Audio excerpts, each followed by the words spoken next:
the paranormal war room, the legends arise. We're diving deep down where the truth never lies. Diving deep down where the truth never lies. Unravel the mysteries, let the stories unfold. This beat, these tales are daring and bold.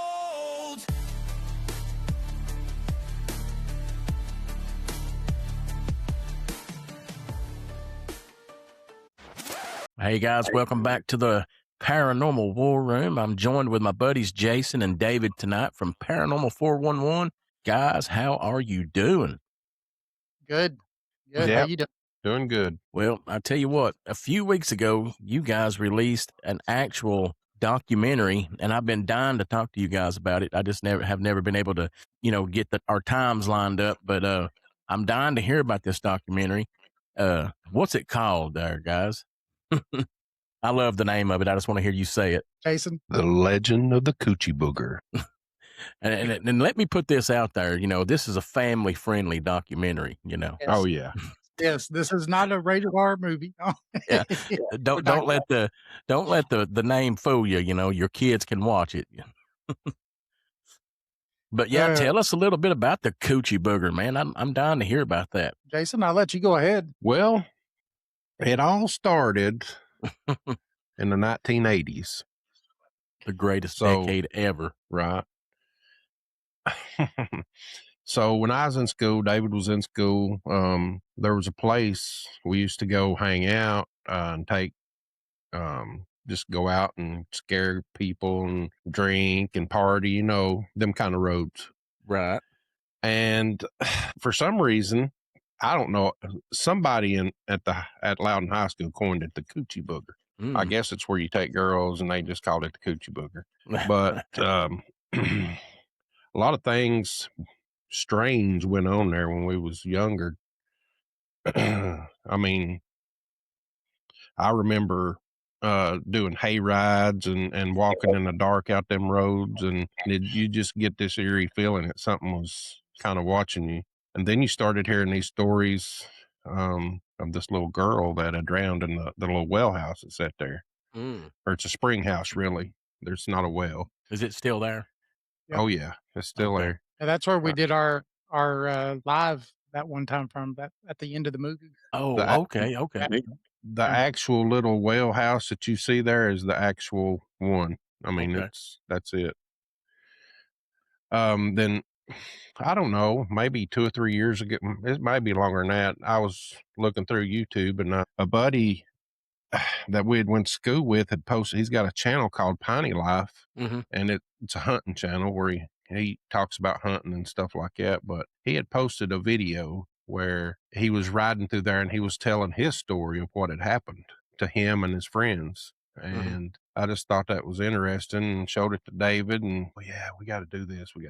But he's in the film telling his story again. But there's some very strange stuff happens out there. Cryptid, spirits, just weird stuff. I know. I think you guys have been on the show before, and I know you told me about you got some rocks threw at you up there. Was that where you guys was at when those rocks were getting thrown at you? Oh yeah, it's a place. So what are your ideas of what do you think that was? I think it's Bigfoot. I think it was Bigfoot. It's what was weird about towards the end of the movie, you see, when we start doing our investigation down there, you start seeing, it seems like the phenomena changed a little bit. It went from rocks being thrown. Then all of a sudden you get this, Jason noticed it in the camera when he was filming, this mist that just comes up for no reason. And then he asked, can I see your breath? And I'm, sitting there doing that on camera.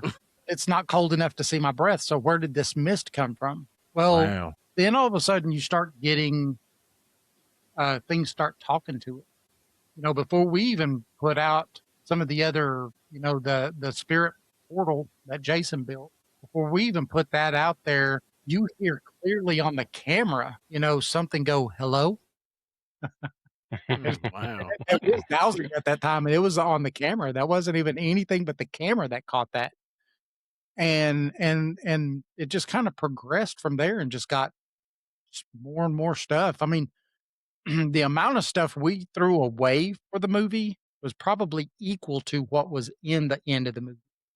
Wow. What we didn't show is almost as much as what we did show. Wow. Well, I tell you guys, I was telling David, Jason, before you came on, that you guys have kind of inspired me. I'd like to do something like this one of these days because I've always been real interested in film. So, not only do I like to hear about the stories you guys have told about this place, because I don't live too far from Loudon, so I'd like to go check this place out myself. But Yeah. I'm also interested in the technical aspect of the filmmaking. So I'd like to hear about what steps you took to make the film. Did you just set up interviews? What were the steps you took to actually film it? Because I'm fascinated with filmmaking, and I'd like to hear about that side of it as well, if you guys don't care. Absolutely. Jason, you Well, set most up. yeah. First thing we did, we investigated, which, we did a live investigation and got all the reactions from that. And when we decided to make a film about it, every day I would go out through there taking pictures, just drone footage. And then when it came to the interviews, we would just set up the interviews, and we had Jamie set up, which is the guy from Piney Life. We did his interview at the actual well, and Stevens, yeah. Yeah, Stephen Watson from Arcane Discoveries. Yeah. And the other two guys that was in it were old friends of mine and David's, and they had many stories. They practically grew up right there in that area. And we just got interviews from them. And I don't know, David done all the editing and putting the videos and stuff together. And what really was hard for us, we had a timeline that wasn't too big. It was like 30 days. That's what he was telling me before the show started. Yeah. If it would have been 10 times better if we would have worked on it, longer, but it came out good anyway. Oh, I thought it. But we had 30 days to put that film together, interview all the people, take all the pictures, get the drone footage, and I made every one of them B-rolls. Yeah, all with the AI. Yeah, that took a little bit, but I mean it's pretty simple, really. Just Did getting you all the guys stuff have together. Did you have like a storyboard where you laid out, I'd like for the movie to start like this, then move into like this, or did you just kind of wing it as you went? No, we just talked about it. Yeah, me and Jason would talk about it. I'd be working on it, and we'd get in StreamYard, and if we'd be talking about it, then I would show him what's going on and we'd talk about some more. A lot of what I did was I cut everything. I went ahead and had everything cut, and then I went through, and some of the stuff I had to cut even more. But just because it had things that didn't follow any story arc of any kind, right? It didn't follow any of it. Because if you really look at it, there's almost 3 different stories there. You've got some Dogman, you've got some Bigfoot, and then you've got some spirit stuff. So you kind of got 3 different stories going on in this thing. And so once I got everything cut, then it was figuring out what went with what, trying to put them together.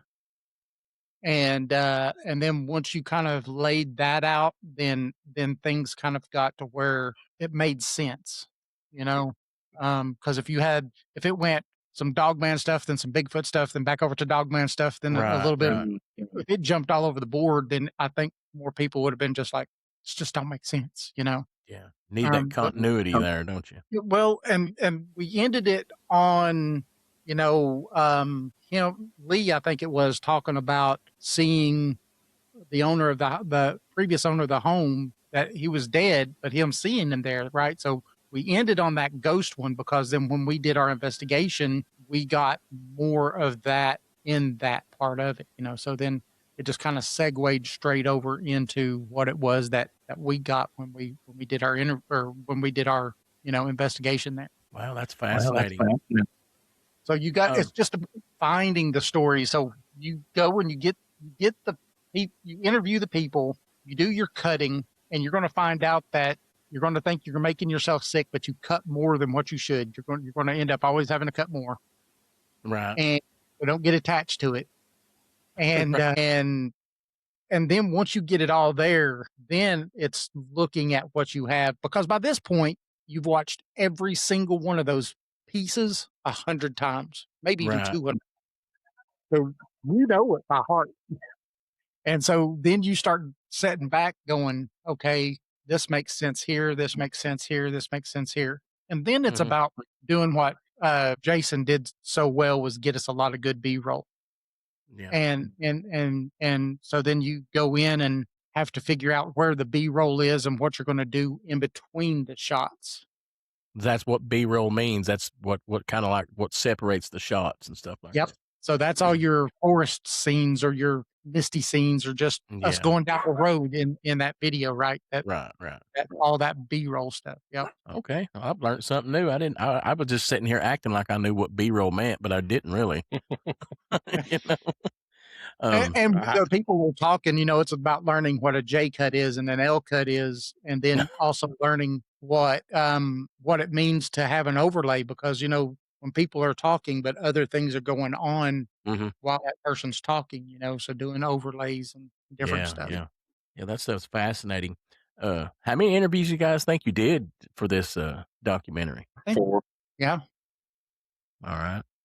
Well, without giving away anything, because obviously we want people to go watch the documentary, what was probably one of the best stories you heard that maybe you had to cut or you left in, but what's one of the best stories you heard? well, the origin story from Bobby was good. Mhm. To say that one was That probably, I was was, about to say that one probably. yeah, that one was a real good one. But we had 2 or 3 that collaborated each other. That was real good, like hearing voices in their heads about with 2 children, and Mhm. then getting down on all fours and off the bank down on all fours running. It's Oh, wow. all of them was really good.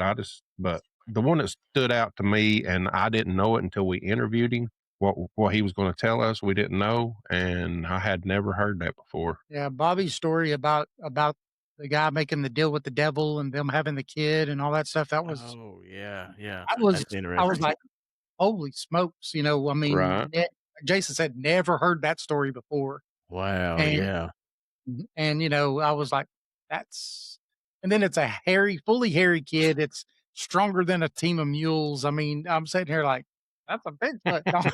I'm like, That's what the heck, it was crazy. So But you like guys Jason said said, go ahead. go ahead. I'm sorry, go ahead, buddy. I was going to say, like Jason said, though, what was amazing is that we had got those three first: Bobby, Mhm. Lee, and Steven. And then when we was able to get Jamie, when Jamie told the story that he had heard from his grandfather about the little girl Mhm. and how it was just, I mean, perfectly the same as what happened to Steven's son at that well, I was blown away. I was like, man, it's just amazing. That's Yeah. awesome. That's awesome. Do you think it's got the I know you guys talked about the origin story of it, but it seems like a lot of this paranormal activity revolves around water. You think that's got a lot to do with that place? Because you said it was a well house there? I think it's a lot to do with the water. I mean, it's not a lot of water really. It's just a little stream, not Right. even 2 feet wide. A creek Oh, that really? runs. Yeah, it's a little stream it runs through, and then it collects in that little stream house. Yeah. But I think a lot of it, for me, it has to do with what was on that land before, like the Native Americans. They was all Mhm. over that place. Like Stephen talked about it in the interview, but I think a lot of things happened on that land. And there's really no telling what all happened on that land because there was no way I know the history of it. Really, if you go back to the Native American times and stuff like that, there's just Yep. absolutely no telling what did happen on the land. Well, you go like 5 minutes down 72 at Bonor.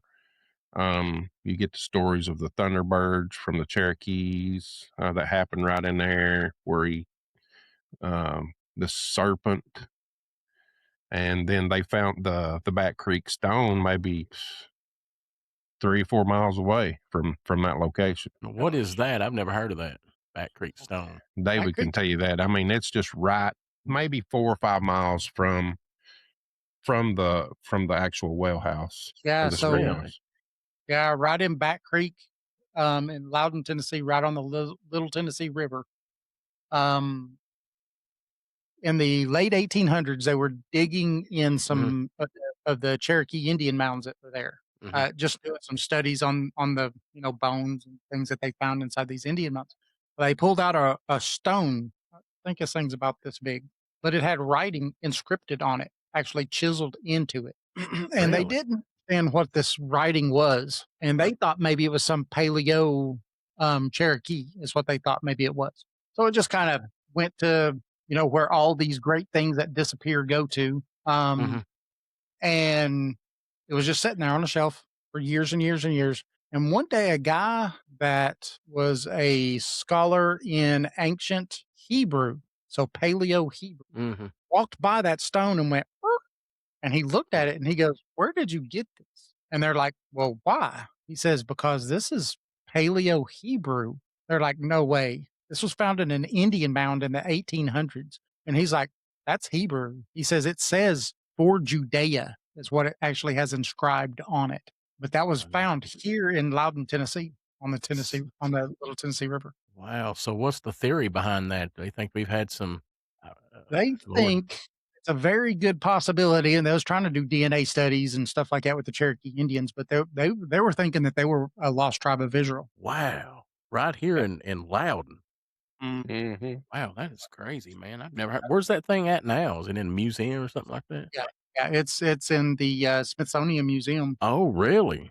Wow. Oh, yeah. They had it for a while up there in Knoxville at UT, but yeah, I think they moved it to the Smithsonian. It's been moved to the Smithsonian since. Yeah, and I bet since it's in the Smithsonian, it'll just go missing probably. You know what I mean?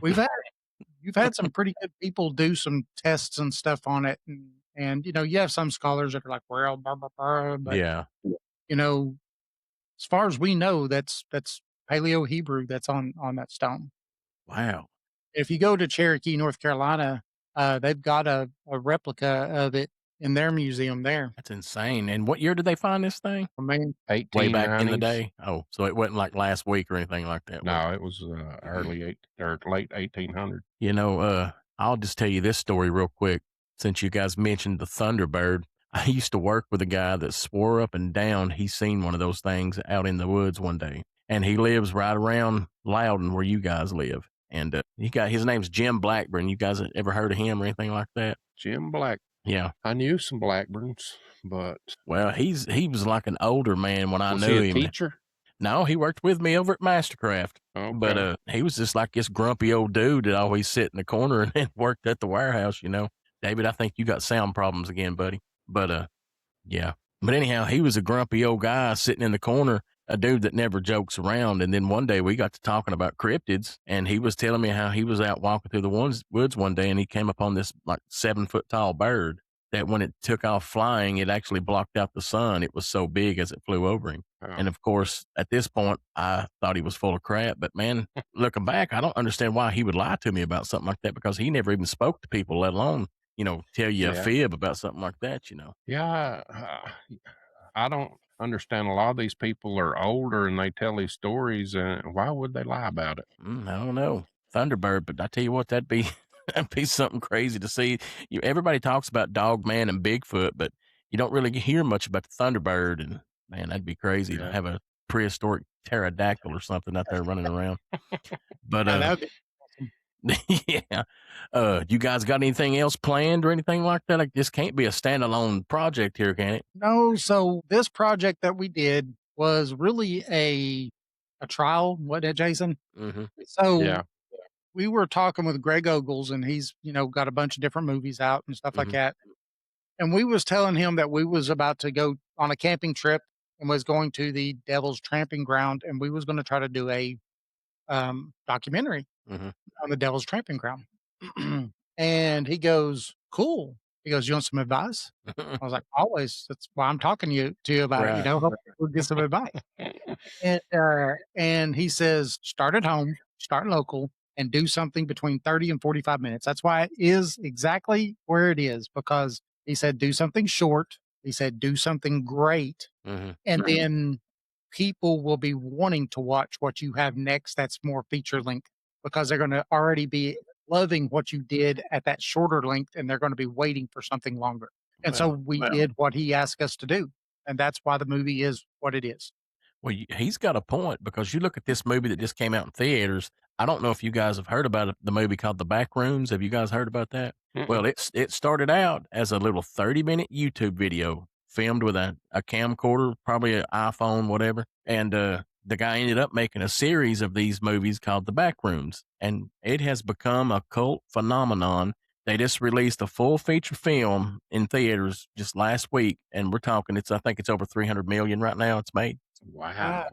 Yeah. Holy smokes. And that's how it started, was a little 30-minute video. And it ain't got nothing to do, but this dude walks into a wall, then he's in like in an abandoned room with no furniture in it, and it's called The Backrooms. That's as simple as this story is. But, over the course of 2 or 3 videos, he built this lore around it and just created something from scratch. And now that dude's, I think he's 23 years old, the youngest director to ever make this much money in one film or something like that.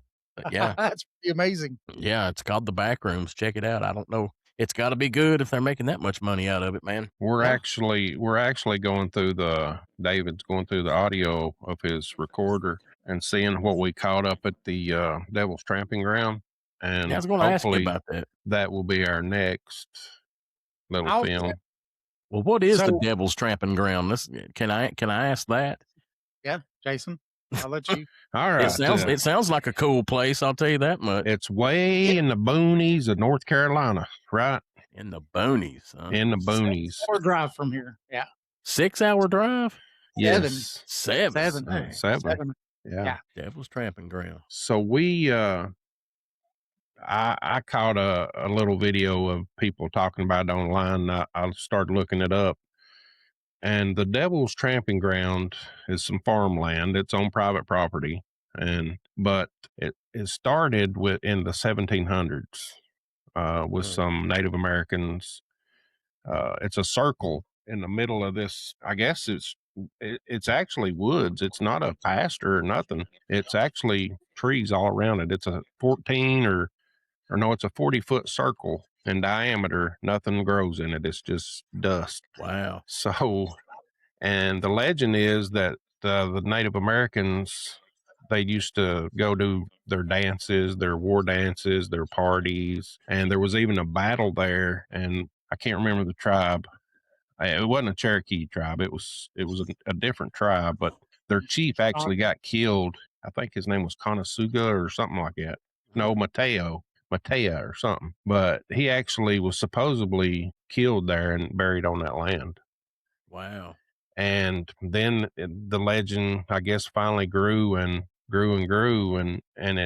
it come out to be that the devil would walk. It's got 2 trails, one in and one out. The devil would walk to the circle and walk around all night and think of mischievous things to do.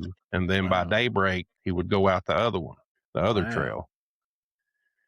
And it said if you leave things in the circle at night, wake back up, they'll be moved outside the circle. Pretty wild. But when we first pulled up, man, this is what spooked me. That's crazy. When we first pulled up, we walked up to it. There was a piece of wood, like a piece of firewood, had a pentagram drawn on top of it. This was sitting in the center of the circle. There we go. Yeah. Had a pentagram on top of it.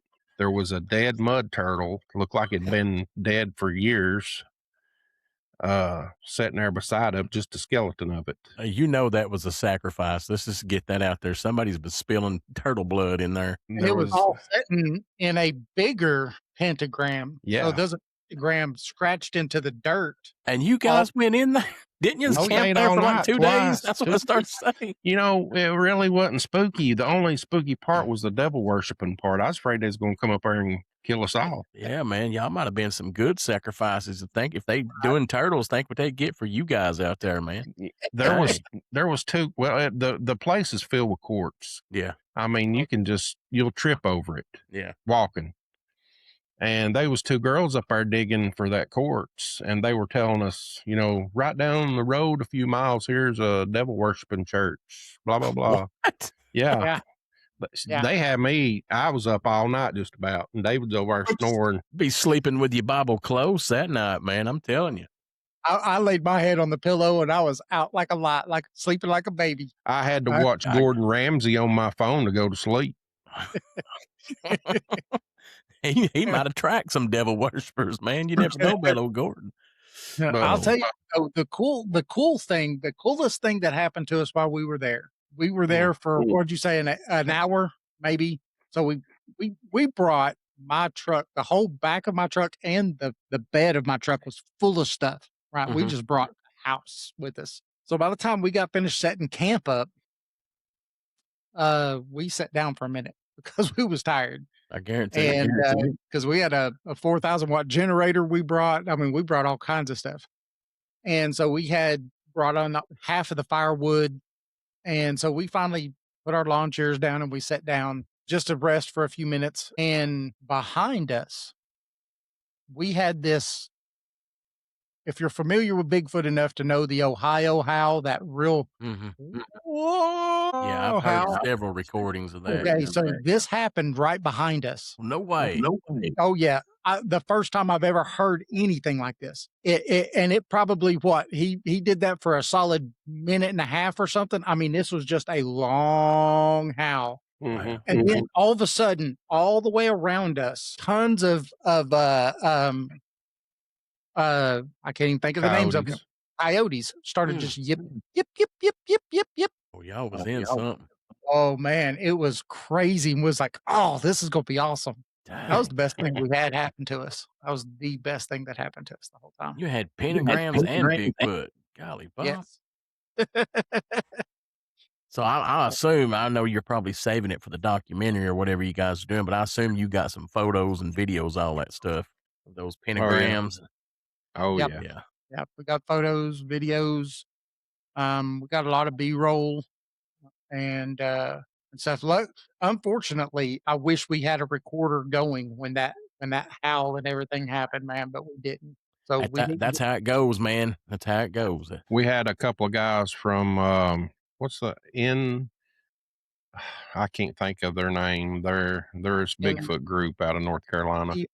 SB or something like that. Yeah, they came up and met us up there and sat with us through the portal sessions. It was interesting. Wow.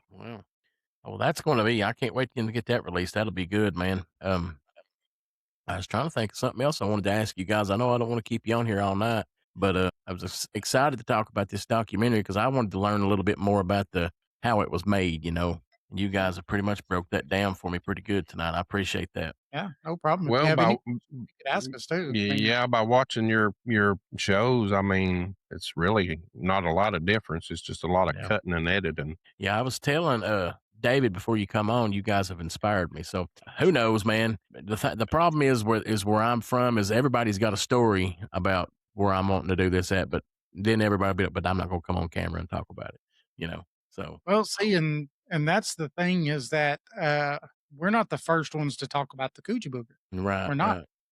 but we are the first ones to ever do this film. Right. And what's cool is that it's brought my phone is blown up of people that are now telling me, hey, I still have people that live on that road. I used to live on that road, and all these crazy things have happened. So I would say we definitely have the ability to probably do, Coochie Booger Returns or whatever it is, Coochie Booger 2. You guys Coochie might Booger put together a trilogy. That'd be awesome. The Coochie 1, 2, and 3. Coochie Booger versus Dogman. That's it. I was I met her on your show. What was the lady's name? And she ended up coming on my show, and Lori. Yeah, she was telling me about Dogman because I ain't heard a lot of stories about Dogman. And I asked her, I said, are they werewolves? And she said, no, they don't want to be called werewolf.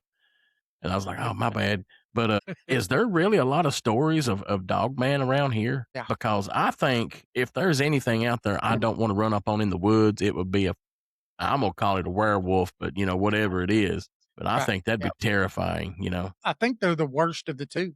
I think Bigfoot tries to get you just to leave, and they're just like, just don't want to mess with you.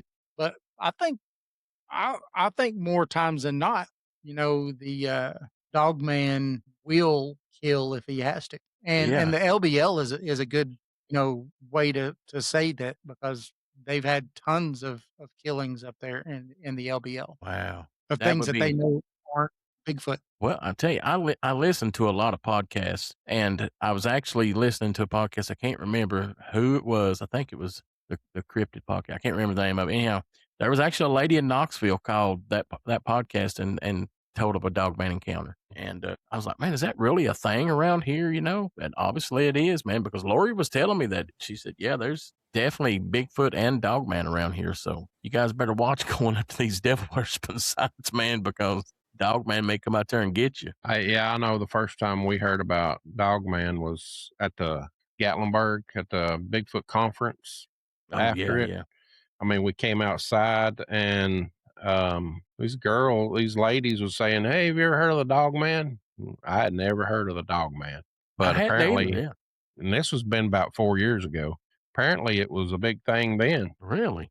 Yeah. That just sounds terrifying to me. I think I could meet Bigfoot, but I don't think I'd want to meet the Dogman. That'd be terrifying. But No, yeah, Dogman seems a little creepy. We're planning on going to the LBL. That's where there's a buttload of Dogman sightings in LBL. what's the LBL? Land Between the Lakes. Land Between the Lakes. Okay, that's It's pretty up there. far off too, ain't it? Couple hours, about 3 or Yeah. 4 hours. Not too bad, dude. Not too It's up bad. there, kind of above Nashville. It's Okay. right there, right at the Tennessee and Kentucky borders. That's where the LBL is. Awesome. Yeah, you definitely have to make these documentaries because I think it's awesome, man. Do you guys want to let everybody know where they can find your documentary and all that good stuff, and get anything out there you want to get out there before we let everybody go for the night? Well, you can find our documentary on YouTube. This Paranormal 411. It's called the Coochie Booger. And Yeah, I'll put David, a link to it in this show as well. I do want to mention we're doing a few things different. David will talk about the website, all the stuff he's got going on, but Yeah. we're doing some audio podcast. You remember the Heartland series? Mm-hmm. So it's something like that, but it's just audio and it's telling old Appalachian stories, and it's on Spreaker. I put the first one up last night, and it's doing good. It's a good little story. You can on any podcast platform. Is you should be able is to that find going to it. be on YouTube as well, or is it just on like Spotify and stuff like that? Just the audio podcast. Okay. Yeah. Yeah, I'll write that down. I didn't know you guys were doing that. That's pretty cool. Well, it's something we just started yesterday. Well, yeah. And David's got a lot going on with the website. Let him talk about What's that. going on with the website, David? Let's hear it, buddy. So the website, we have anybody that's out there that does, paranormal investigations and things like that. We've got what's called an evidence analyzer. So now, as far as I know, this is the only place you can find one of these. And I've spent a lot of time and a lot of coding getting this done. And we're still testing it. I mean, it's doing really good, but you could go on there now for free. If you're a free member, you get 1 free a month. Right. $2 members, you get 3 free a month. $10 members, you get unlimited. Mm-hmm. And then if you're in a group, so 5 people or more, that group gets it for $24.99. Okay. Unlimited. Okay. It's unlimited. And what it is that you could go in and you could post videos, photos, or just audio. And this thing will go through it and give you a PDF report of everything that it found that is anomalous. That it thinks. Yeah. Yeah. It'll even circle things on photos. And when you get that PDF report back, it'll have a circle on it and show you what it is. Yeah. Wow. How did you figure out how to do something like that? That's awesome. A lot of coding. It's all in Python. Yeah. Okay. I've turned this is the problem. I think I figured it out too. Everybody, sorry about how my system's been acting up, but it's also a server now. So it's servicing anybody that's using this system on our website. My computer is what services it and what processes it and sends it. Well, it's been running for weeks now, and I really need to restarting the computer before a show. Right. So run, you know how things are on computers. Yeah. clear out that Oh, cache or RAM or whatever it is. Well, I'll tell you yeah. what, that's funny that you've come up with that because I don't know how long it's been since I've talked to you guys, but my lovely daughter is turning 21 next week. And a bunch of her and her friends, they have got together, pooled their money, and rented the Harriman Hospital in Harriman, Oh, Tennessee. So okay. they're going to go do their first ghost hunt next Friday night at this dang haunted hospital in Harriman. That's And awesome. so I have told her that she better not be bringing nothing back to the house. So I told her, David, I said, set these attentions before you go. So now I'm going to tell them any of their evidence they got, they can go put it in y'all's little program there and then, get some feedback on it. If you tell them, and you let me know their email addresses when they sign up, tell them Okay. to sign up for a free membership, Mhm. and I'll give them a month of the $10 membership for free. So then Okay. they can Definitely will. much as they want for a month. That's cool. And then I'm going to have them on my podcast, and I'm going to interview them about their little ghost hunt tonight, and we can show all that what that little PDF file, whatever you said, prints out, and we'll Yes. put that out there. That'll be cool. I'm kind of worried about it because I think she's going with some boys that may think they're Zach Bagan, but so I've warned her to not let them act, go in there and act a fool because the Harriman Hospital, they've been some stuff go on there. I don't know if you guys know much about it, but they've actually had some stuff go on in there, and they've got the thing for the whole night. There's only going to be 6 of them there, and they've got the entire place for the whole night. So it should be fun. I'll let you guys know when they get back. If they make it back, that's how I'll put it that way. Oh, they will. Surely. If they may make it back and bring a few things with them, that's what I'm worried about. That's the last thing I need is have to start doing battle here at the house again, One more thing I was going to ask you guys about, then I'll let you go, man. I interviewed somebody last weekend. I can't remember which day it was, and they actually worked dowsing rods during the show, man. It was the most awesome thing I've ever seen. Do you guys ever had any run-ins with dowsing rods? Because I find them fascinating, man. Can't hear you. Yeah. So, dowsing rods we use probably every investigation. Really? Yeah. Now, is it just something you made? Because she was telling me this guy made these, and he's since passed away, but he made them, and he actually buried them in the ground for a while, and then I don't know what they done, but I tell you what, dude, I watched her hands while she was working these things, and you can go back and watch the episode. It's the last episode I posted on my page, and dude, she wasn't moving her hands, and these things just moved and responded to everything she said. I think I like that better than I would an EMF detector or anything like that. Find them fascinating, man. Yeah. People do make them, but you can also buy them off Amazon or anywhere like really? that. That's where I got them, but they do work. We've used it multiple times. And if you want to look at some of the things that we used it on at some of our videos, it's a live investigation at an old church. You can look that up on our channel. And we used it on the Coochie Booger investigation too. Really? Okay. But it's the live one. I don't know. We didn't put it in the documentary, I don't think. But well, I think I'm definitely going to get me a set because I thought they just used them to find water back in the day. I didn't realize they were using them for anything else, man. I have a real good response with those things. Do you David really? has too. Yeah. Well, guys, go back and watch that episode because she even says she could feel like energy going through her body. And as she was working them, you could see this blank look come over her face. So I know that there wasn't no fudging on that. You could tell that everything was happening was legit. And what was funny is there's the guy that was with her. I'm not sure if it was her husband or what, but my problem is I'm always trying to make a joke, when I shouldn't be making jokes. And I asked him, I said, now we got to figure out what's wrong with your guys' house because these things are working inside your house. And he told me, he goes, well, I know it's my dad because my dad would always walk beside me and tap on my head. And he said, my dad passed away however many years ago. And he said, but last night I was sitting at home and I felt him tapping on my head last night. And he said, and then now, these dowsing rods are working like this. So I was like, wow, man, that's fascinating because she asked the dowsing rod, she said, who are you here to see? And they pointed right to him, because he was off camera standing beside of her. It was pretty awesome, man. I I had never seen them used like that, but usually it's a yes or no question that you ask and open or close for yes, and then close for no, but that's interesting that they pointed toward him. Yeah. they both of them pointed right toward him. He was off camera. And what Yep. got me is she asked him, she said, make them go spin them behind me. And, if you were holding them things to make them go that way, you would have to do this right here to make them spin Yep. behind you. And those things just spun without her moving and just pointed right behind her. I know that was legit, man. You guys go check that episode out. It was a pretty cool experience, man. I watched it. Enjoyed it. Oh, did you? I watched that episode. Yeah, it was good. Yeah, Because she had those ones that were made by that guy that had passed away. Yeah, that's why I was telling Jason that he actually buried them. I don't know why he buried them, but he buried them and stuff like that. It was pretty cool, man. Yeah. Well, guys, I will put links to your documentary. I appreciate you coming on and telling me all about it, because I'm fascinated with filmmaking, and I may try this out myself one of these days. But if you need any help, I'll be hollering at you.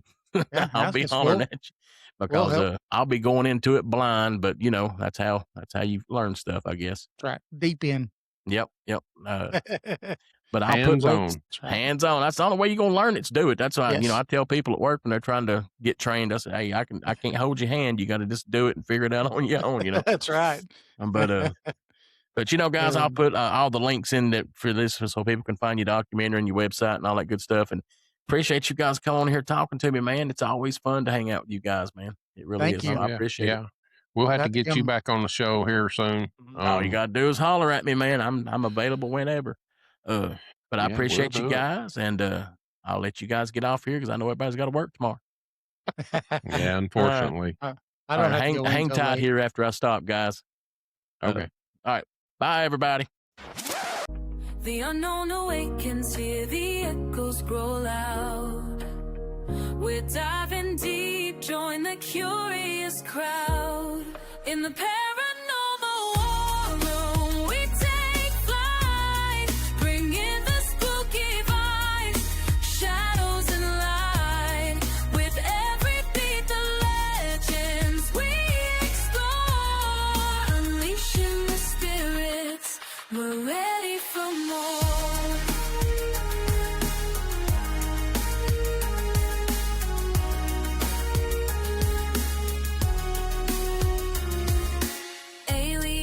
Striking down like thunder from the skies.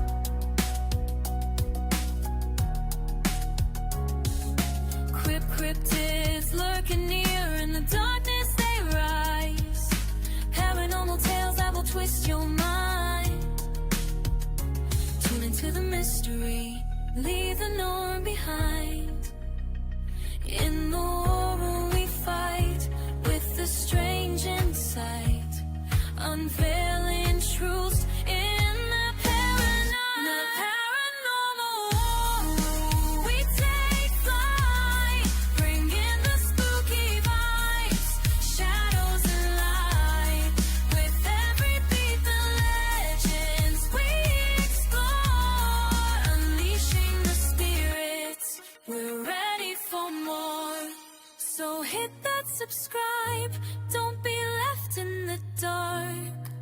Join us in the war, let's make our mark.